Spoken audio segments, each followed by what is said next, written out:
দেখো এখানে কি করছে, ঠ্যাং রাঁধছে না, আমার ঠ্যাং করবে, ঠ্যাং রান্না করবে। তার জন্য দেখো ওখানে মাসি একটু হাই করে দিলে ভালো হতো আপনাদের। হাই করবো না, ওই যে দেখো ঠ্যাং নিয়ে আসছি, দেখো এতক্ষণ ধরে টাকা চুল বানছি, আর ওই যে এখন আইসা নাটক করার জন্য আসছে। খাও, আপনি কিছু বলতে চান? না, মিথ্যা কথা বললো। এসে আমি এই যে মশলা করছি, কেবল আসলো, আর আমি এতক্ষণ ধরে মশার কামড় খেয়ে সব ছাড়ালাম। মশলা বাটছি, মশলা বাটাও তো একটা কাজ না? মশলা করে এটাও কিন্তু বিশাল বড় একটা কাজ। আমি জানি না, আমাকে ফোন করলে একটু আগে ফোন করছি, 1 ঘন্টা আগে ফোন করছি, একটু আগে ফোন করছি। এখানে দেখো কি এগুলো, মানে সব হলো পাতি মশলাপাতি।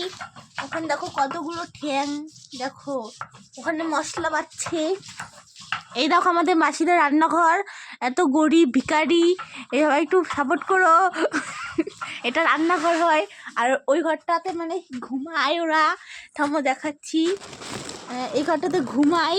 দেখো কি অবস্থা ঘরের, সবাই একটু সাপোর্ট করো। দেখো, আর এই যে দেখো রান্নাঘর, এটা লোকের রান্নাঘর হয়, মানে আমার মাসির ননদের।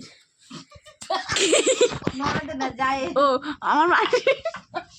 আমার মাসির জায়ের রান্নাঘর হয় এটা। দেখো গাইস, টাটা বাই বাই। আবার যখন মাংস রান্না হবে তখন পাঠাবো, মানে ভিডিও দেবো।